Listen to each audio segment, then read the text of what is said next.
Hello guys, आपका स्वागत है यार कोचिंग क्लासेस में। आज हम पढ़ेंगे कक्षा 9 गणित संख्या पद्धति अभ्यास 1। ठीक है, उसके पहले कुछ बेसिक पढ़ लेते हैं। क्या प्राकृतिक संख्या किसे कहते हैं? प्राकृतिक संख्या एक से लेकर अनंत तक की संख्या को प्राकृतिक संख्या बोलते हैं। क्या एक से लेकर अनंत तक की संख्या क्या बोलते हैं? प्राकृतिक संख्या बोलते हैं। इसके बाद आता है पूर्ण संख्या किसे कहते हैं?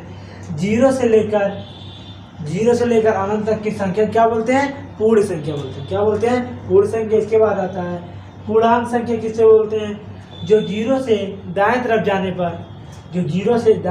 जाने पर धनात्मक आए और बाएं तरफ आने पर ऋणात्मक आए उसे पूर्णांक संख्या बोलते हैं। इसके बाद परमेय संख्या किसे कहते हैं? वह संख्या जो p/q के रूप में आए,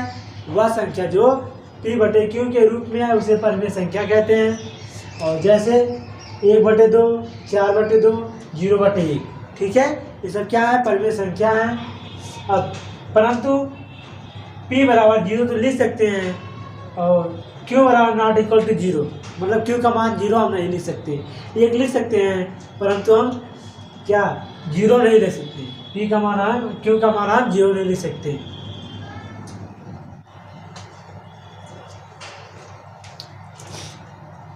कक्षा 9 गणित संख्या पद्धति अभ्यास 1.8 हल करते हैं। आइए, पहला सवाल क्या दिया है? क्या 0 एक परमेय संख्या है? क्या इसे आप p/q के रूप में लिख सकते हैं, जहां p और q पूर्णांक है और q बराबर नॉट इक्वल टू 0 है। तो क्या लिखेंगे हल में? पहले इसको क्या लिखेंगे?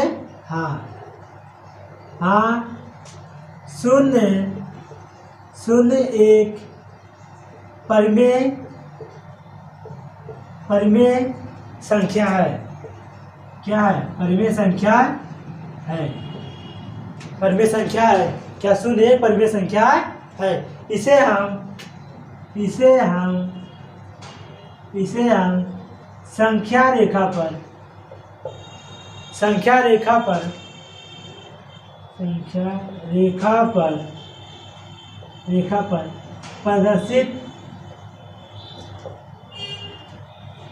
प्रदर्शित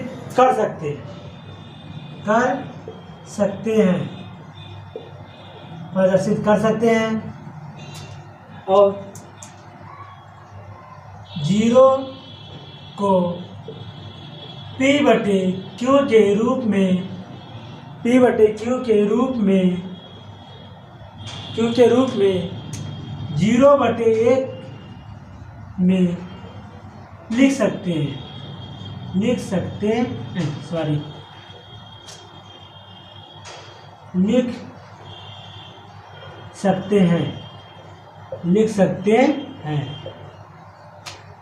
हैं जहां p बराबर 0 और q बराबर 1।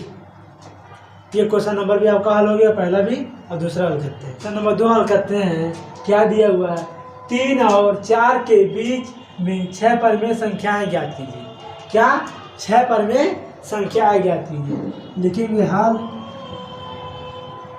पहले क्या लिखेंगे? मानेंगे। क्या माना x बराबर 3, इस 3 को लिखेंगे। क्या x बराबर 3 और y बराबर 4 लिखेंगे। और परमेय संख्या कितनी निकालना है? हमको 6 निकालना है। क्या निकालना है? 6। n बराबर 6। ठीक है, x बराबर 3 और y बराबर 4 और n बराबर 6। ठीक है, अब एक सूत्र होता है। क्या d बराबर y माइनस x/n+1 सूत्र होता है। क्या जो इन दोनों के बीच की परमेय संख्या निकालते हैं, d बराबर y माइनस x/n+1। अब क्या लिखेंगे? d बराबर y का मान कितना है? 4, x का मान कितना है? 3, n का मान कितना है? 6 +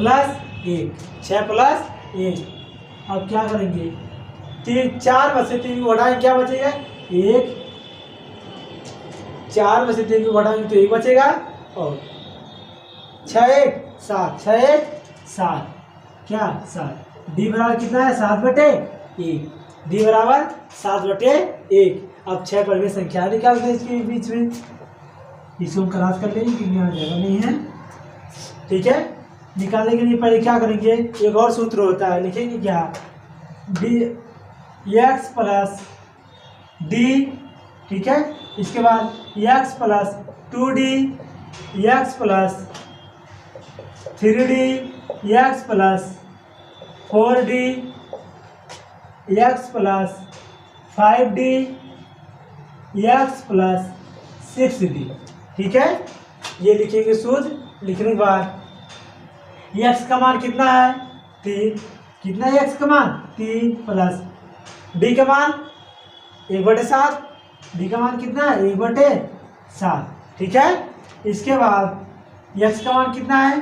3 प्लस 2d। डी का मान कितना है? 1/7। 1/7। और इसके बाद एक्स का मान 3 प्लस, अब क्या लिखेंगे यहाँ पर? डी का मान लिखेंगे 3d गुणे 1/7। डी का मान लिखे हैं यहाँ। इसके बाद एक्स का मान कितना है? 3 प्लस 4 गुणे 1/डी, 1/7। इसके बाद क्या लिखेंगे? एक्स का मान कितना है? 3 प्लस 1/7। ठीक है, इसके बाद 7। इसके बाद एक्स प्लस, एक्स का मान कितना है? 3 प्लस 6 गुणे 1/7। ठीक है, सब में क्या रख दिए? डी का मान रख दिए। सब में क्या रख दिए? डी का मान रख दिए। अब बराबर, ठीक है, बराबर यहाँ जहाँ बटे नहीं है वहाँ पर एक क्या बटे कर लेंगे? 1 अपने से बटे 1। 3/1 प्लस 4/1। इसके बाद 3/1 प्लस, अब ये 2 का इसमें गुणा कर देंगे, 2/7। अब इसका करेंगे 3/1 प्लस, अब 3 का गुणा इसमें कर रहे हैं, 3/7। इसके बाद 3/1 प्लस 4/7। इसके बाद 3/1 प्लस 5/7। इसके बाद 3/1 प्लस 6/7। यहाँ तक करेंगे। इसके बाद क्या करेंगे? इसके बाद इससे क्या लेंगे? हम एलसीएम लेते हैं। क्या लेते हैं? एलसीएम लेते हैं। 3/1 प्लस 1/7, इससे जोड़ेंगे पहले। ठीक है, इसके पहले क्या करेंगे? पहले एलसीएम लेते हैं दोनों का। एलसीएम कितना आएगा? पूरे का बटा 7, पूरे का बटा 7 आएगा। अब 1 से 7 में भाग करें तो 7 ही आएगा, और उसके ऊपर वाले क्या करेंगे? गुणा 3 गुणे 7, 3 गुणे 7 प्लस 7 में 7 से भाग करें तो 1 आएगा। 1 में उसके ऊपर वाले में गुणा तो 1 ही हो जाएगा। तो क्या आएगा? 3 7 21 प्लस 1/7 बराबर 22/7। 22/7 क्या लिखेंगे? 22/7। ठीक है, ये हो गया। ये क्या आएगा? ये भी उसी तरह होगा। तो क्या यहाँ पर से 23 आ जाएगा। 23/7 इसको हल करेंगे तो 23/7 आएगा। इसको हल करेंगे तो 23/7 आएगा। अब इसको हल करेंगे तो 24/7। इसको हल करेंगे तो 25/7। इसको हल करेंगे तो 26/7। इसको हल करेंगे तो 27/7। ठीक है, ये आपका 6 परिमेय संख्या निकल गई। इस तरह किसी भी सवाल को हम परिमेय संख्या निकाल सकते हैं। ठीक है, किसी भी संख्या के बीच की संख्या को परिमेय संख्या हम निकाल सकते हैं। 3 हल करते हैं। क्या दिया हुआ? 3/5 और 4/5 के बीच 5 परिमेय संख्याएं ज्ञात की। क्या ज्ञात करना हमको? 5 परिमेय संख्याएं ज्ञात करना है। चलिए आइए हल करते हैं। पहले क्या मानेंगे? इसको क्या मानते हैं? जो बड़ा रहता है उसको क्या मानते हैं? y मानते हैं। क्या मानते हैं? y बराबर 4/5 माना y बराबर 4/5, जो बड़ा है उसे क्या मानते हैं y, और x बराबर क्या मानेंगे, x बराबर 3/5, 3/5, और n बराबर क्या 5, n बराबर 5, n बराबर 5। एक सूत्र होता है क्या, सूत्र d बराबर y माइनस x बटे n प्लस वन, d बराबर x का मान y का मान देखेंगे, यहाँ y का मान क्या है 4/5 माइनस x का मान 3/5, 3/5। अब इसके बाद क्या करेंगे, पूरे का बटा n का मान कितना है 5, कितना है 5, लिखेंगे 5 + 1, 5 + 1, d बराबर, अब इससे हम क्या लेंगे एलसीएम लेंगे, यहीं पर देख लेते हैं, 5 की एलसीएम लेंगे तो 5 ही आएगा, ठीक है, 5 की एलसीएम लेंगे तो 5 आएगा, 5 में 5 से भाग करेंगे तो कितना आएगा 1, कितना आएगा 1, 1 में जो भाग करने में जो आएगा उसके ऊपर हम क्या करते हैं गुणा, तो 4 का गुणा करेंगे, 4 × 1 माइनस 5 का फिर 5 से भाग करेंगे तो 1 ही आएगा, 1 में किससे गुणा करेंगे उसके ऊपर वाले में क्या है 3, 3 × 1 बराबर 4 × 1 = 4, 3 × 1 = 3/5 बराबर 4 में से 3 घटाओगे कितना बचेगा 1/5, कितना आया 1/5, क्या लिखेंगे हम 1/5, कितना है 1/5 बटे पूरे का बटे 5 × 1 = 6, 5 × 1 = 6, 5 × 1 = 6 लिखेंगे। फिर इसके बाद क्या d बराबर 1/5 बटे 6 बटे क्या लगाएंगे उसका बटे 1 मान लेंगे, तो पहले का गुणा चौथे में, दूसरे का गुणा तीसरे में, क्या आएगा, आएगा 1 करना में 1, 6 × 5 = 30, d बराबर क्या आया, d बराबर 1/30 आया, क्या आया d बराबर 1/30, 1/30। अब परिमेय संख्या निकालते हैं 5, एलसीएम में d का मान निकला है, अब परिमेय संख्या निकालेंगे 5, ठीक है, क्या करेंगे लिखेंगे सूत्र, क्या लिखेंगे सूत्र, क्या होता है x + 2d sorry x + d, फिर क्या x + 2d, x +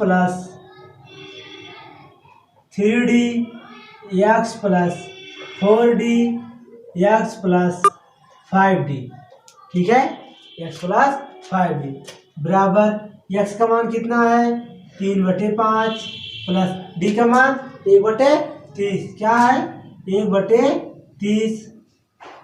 इसके बाद x का मान कितना है 3/5 प्लस कितना 2 × 1/30, d का मान रखेंगे यहाँ। इसके बाद क्या करेंगे x का मान 3/5 प्लस 3 × 1/30, ठीक है। इसके बाद x का मान कितना है 3/5 प्लस 4 × d का मान 1/30। इसके बाद x का मान कितना है 3/5 प्लस 5 × 1/30, ठीक है। इसके बाद क्या करेंगे, इसका क्या लेंगे हम लोग, पहले से उसी तरह लिख लेते हैं 3/5 प्लस 1/30, इसके बाद 3/5 प्लस 2 × 2 2/30, इसके बाद 3/5 प्लस इस 3 का गुणा इसमें करेंगे 3/10, इसके बाद 3/5 प्लस 4 × 4/30, इसके बाद क्वेश्चन में 3/5 प्लस 5 × 5 5/30, 5/30 बराबर, अब इसका हम एलसीएम लेते हैं, क्या लेते हैं एलसीएम लेते हैं, कितना है 5 और 30 का, 5 और 30 का, 5 × 5 5 × 30, 6 × 6 6 × 6 कितना है 6 × 5 = 30, 6 × 5 = 30, एलसीएम कितना आया 30, पूरे का बटा 30। अब इस 5 का 30 में भाग करेंगे कितना आएगा 6 आएगा, कितना आएगा 6 आएगा, 6 जो भाग करने पाएगा 6 आएगा, उसके ऊपर वाले में गुणा होता है, क्या लिखेंगे 6 त्रिक 18, क्या लिखेंगे 6 त्रिक 18, क्या लिखेंगे 18 प्लस, अब 30 में 30 का भाग करेंगे तो कितना आएगा 1, 1 में 1 का गुणा करेंगे तो 1 ही आएगा, बराबर 18 1 19, 19 बटे 30 कितना आया इसका ओ जोड़ने पर कितना आया 19 बटे 30, 19 बटे 30, ठीक है। अब इसको जोड़ेंगे तो क्या आएगा, इसको जोड़ेंगे तो 21 बटे 20 बटे 30 आएगा इसका, ठीक है। इसको जोड़ेंगे तो 21 बटे 30 आएगा, इसको जोड़ेंगे तो 22 बटे 30 आएगा, इसको जोड़ेंगे तो 23 बटे 30, ये आपका आंसर, ठीक है। इसी तरह हम इसको भी हल कर लिए। अब क्वेश्चन नंबर 4 हल करते हैं।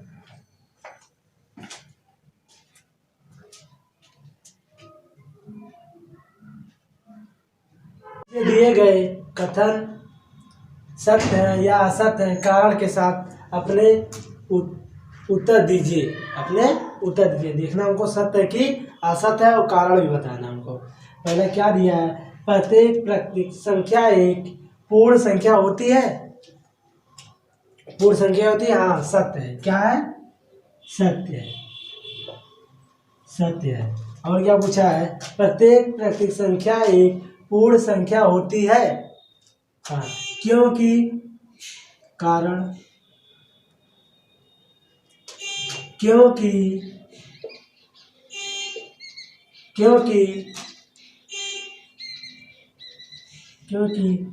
पूर्ण संख्या में प्राकृतिक संख्या शामिल है,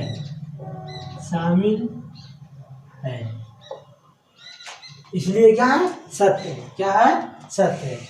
अब क्वेश्चन नंबर 3 है, क्वेश्चन दूसरा है क्या, प्रत्येक पूर्णांक एक पूर्ण संख्या होती है, प्रत्येक पूर्णांक एक पूर्ण संख्या होती है, क्या है असत्य, क्या है असत्य, सत्य, क्या है असत्य, क्योंकि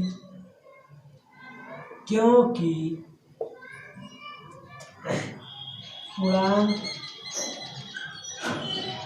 संख्या में धनात्मक एवं ऋणात्मक में होती है। क्या पूछा है दूसरा वाला, प्रत्येक पूर्णांक एक पूर्ण संख्या होती है, असत्य, क्या है असत्य है, क्योंकि पूर्णांक संख्या में धनात्मक एवं ऋणात्मक में होती है, किसमें होती है धनात्मक और ऋणात्मक में होती है, इसलिए क्या है असत्य है। तीसरा क्या दिया हुआ, प्रत्येक परिमेय संख्या एक पूर्ण संख्या होती है, असत्य, क्या है असत्य, क्या है असत्य है, ये भी क्या है असत्य है, ठीक है, ठीक है।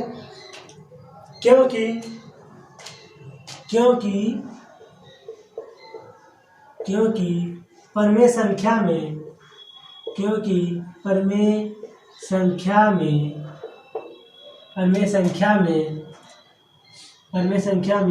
P बटे Q के रूप में आती है, P बटे Q के रूप में, P बटे Q के रूप में आते हैं, ठीक है। ये अभ्यास आपका भी कंप्लीट हो गया। हमारा वीडियो अच्छा लगा तो हमारे चैनल को लाइक करें, सब्सक्राइब करें और बेल आइकन को जरूर दबाएं और ज़्यादा से ज़्यादा वीडियो को शेयर करें।